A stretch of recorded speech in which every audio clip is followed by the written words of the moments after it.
Thank you, Mr Deputy Speaker. I indicate at the start that a vote will be required.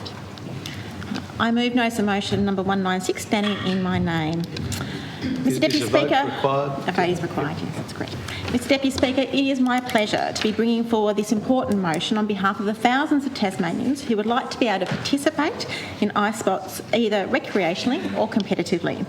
I'd like to begin by acknowledging that here in the Parliament today we have the full committee of Ice Sports Tasmania who have worked tirelessly for a number of years now to advocate for ice sports, and I want to thank them for upfront their commitment, determination, patience, initiative and care for their sporting community. And I apologise that my back is to them today while I speak. Mr Deputy Speaker, as a girl growing up in the northern suburbs, the Glenorchy Ice Skating Rink was a place I visited with friends. I was the one usually clinging to the sides, absolutely petrified, while everyone else flew past me very confidently. I had friends who were figure skaters, and I knew people who played iced hockey. Later on in my career, when I was mayor, I had the great privilege of opening a number of ice hockey seasons by dropping the puck, and I had to walk out there without ice skates on very carefully and drop the ice puck off and get out of the way very quickly before they started the game. The ice skating rink was a community sports hub, and I know that many in our community have extremely fond memories of it. But alas, Mr Deputy Speaker, these are only old memories now, because in May 2021, Tasmania's only privately owned ice skating rink closed and was repurposed by its new owners. Subsequently, Tasmania is the only state in Australia without a permanent ice rink. Ice sports are unique and participants are reliant on a frozen surface. Since the sale of the ice rink, thousands of Tasmanians who utilise the rink weekly for competition, figure skating and ice hockey, recreation and or fitness are devastated to no longer be able to participate in a sport that they love. Some are travelling interstate regularly to participate in lessons, competitions and maintain their skills on the ice. And I'd like to pause for a moment to congratulate Chloe Anderson, who on the weekend represented Tasmania in the Victorian Championships and placed 8th. That's an extraordinary achievement when she doesn't even have a facility to train on here in her own home state. So congratulations to Chloe. But as time goes on, less people can afford this travel and is at risk of becoming a sport just for the elite, where once it was enjoyed by everyone. Our community, the ice sports community, is desperate for the situation to be resolved. Our Tasmanian athletes miss their sport, and our community misses a valued social space for connections and fun. There is strong evidence base for the benefits of sport and recreation, such as ice skating, particularly for preventative health. Ice Sports Tasmania March 2023 Community Impact Survey results were significant and concerning, revealing Tasmanians of all ages, individually and collectively, are experiencing negative impacts on their psychological, emotional, social and physical well-being as a direct result of the rink closure. The survey results revealed that on average 2 negative psychological impacts were recorded for each respondent to the survey: depression, sadness, anxiety, loss of motivation and a decreased sense of community were the highest responses. 38% of respondents reported being less active now, and we all know how an active person is a more healthy and happy person.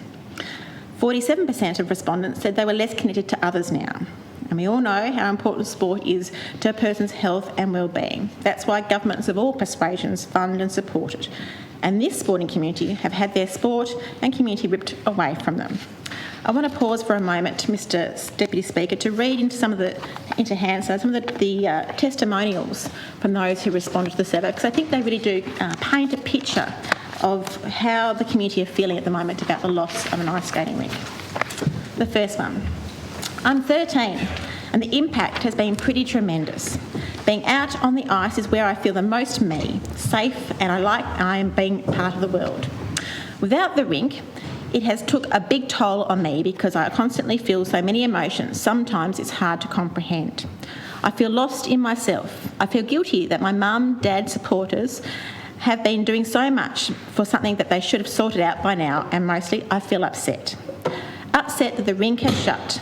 Upset that we have to go to Melbourne every month, and upset that we don't have a rink right now. Every day I'm wishing more and more that we could have an ice rink, not just for me, but for other skaters too, and even for my mum, because she has been working so hard for me to get this rink, and she truly understands how much this means to me.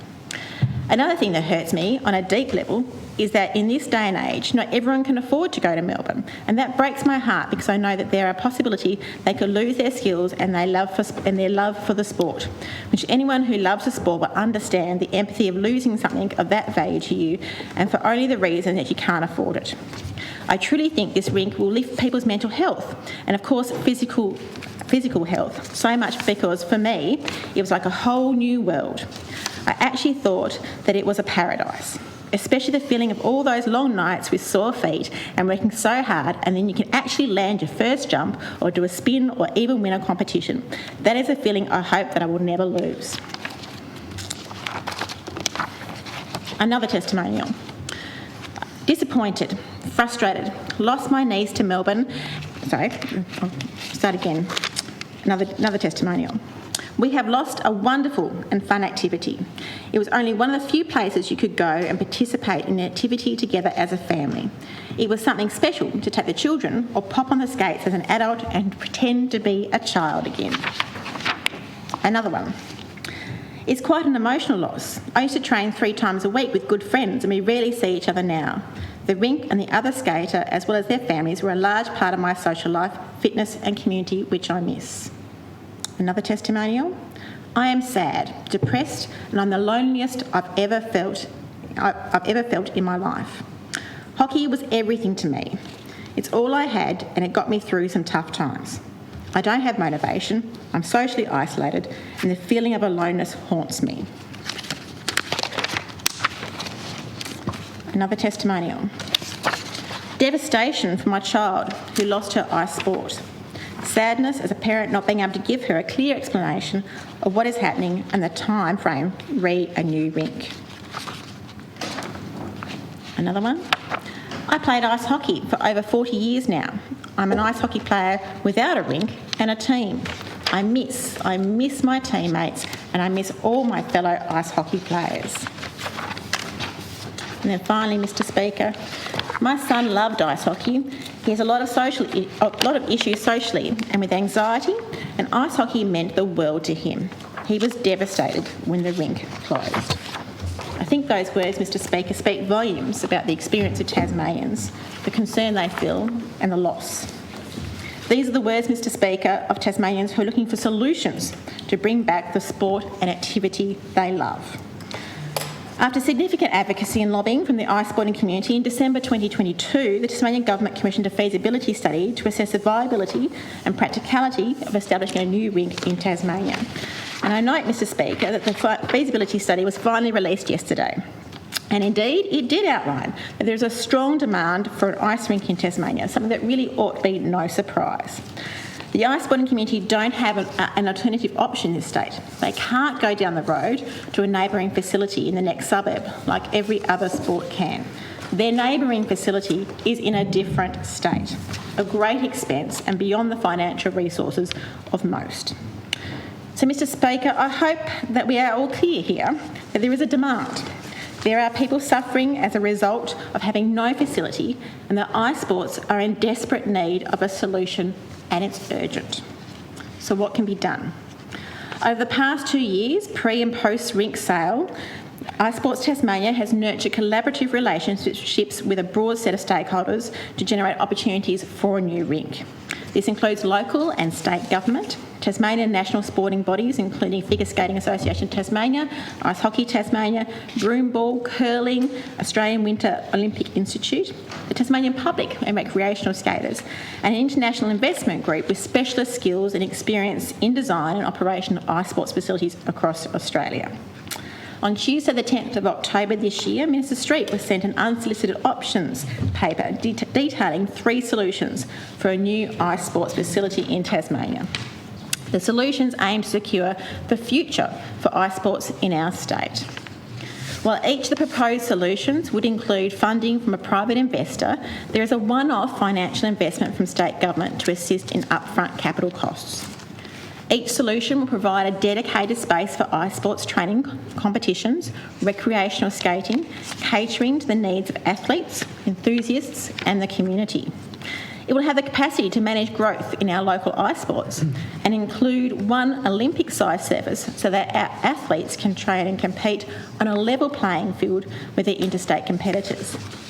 This facility will also meet the requirements to accept the offer from the OWIA to become a Winter Olympic Training Institute for Australian ice sports athletes. What an opportunity. Mr Speaker, I have circulated the documentation referred to in my motion, the impact survey and the summary options paper to members, and I seek leave to table them here today.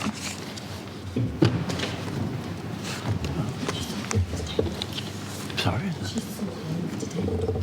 Short leave, sorry. That's all right, Mr Speaker. I seek leave to table the paper. Yes. The question is to leave be granted. All those that opinion say aye. Aye. Again say no. The ayes have it. My apologies.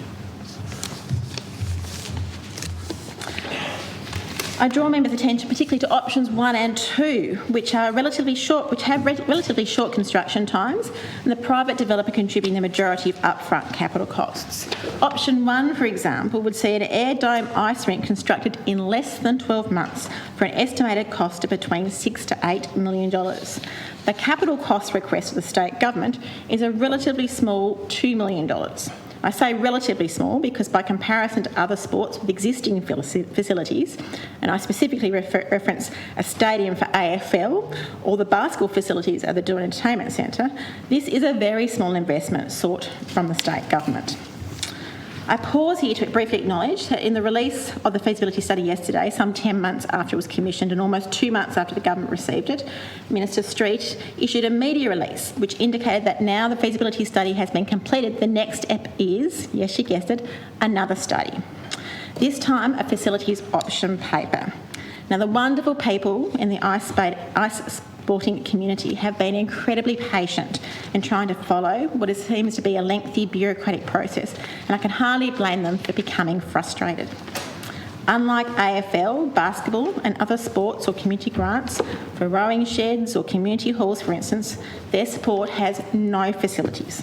No facilities. They've got no alternative options. But it is required to go through a detailed assessment process for $2 million when they have a private developer on the hook, and who's been patiently so for a number of years now, for the majority of the capital cost. Does the government really now have to complete yet another study at a cost of approximately $100,000, of which funding is yet to be allocated for, and which will no doubt take 12 months to finalise? This is frustrating for the ice sporting community. This sport needs a small investment now, a commitment and action from the government now, not a promise of more studies. Mr Speaker, my motion is simple. Points 1 to 6 are stating facts, facts that I would hope we don't dispute. Point 7 is where the meat is. It's a call to action. It calls on the government to take action and to not kick the can down the road.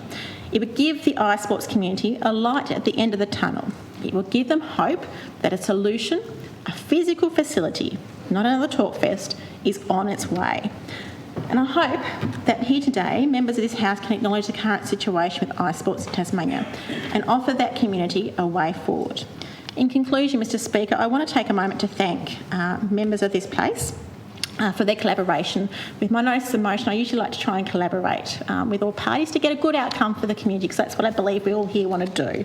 So I did circulate my notice of motion in draft form last week and spoke to members of this place, and I really value their input, and I particularly value the input from Minister Street's office, who helped with some revisions to the motion, and I'd also like to acknowledge Ms Alexander as well, because she also contributed to strengthening, I believe, the motion. So in that spirit of collaboration, I really hope that we can come together to work as a House to find a solution for this great sporting community who have been incredibly patient, who could come out and soon have a physical facility where they can train, they can compete, they can have recreation activities, they can come together as a community and do Tasmanians proud, potentially on an international level. So, Mr Speaker, I commend the motion to the House.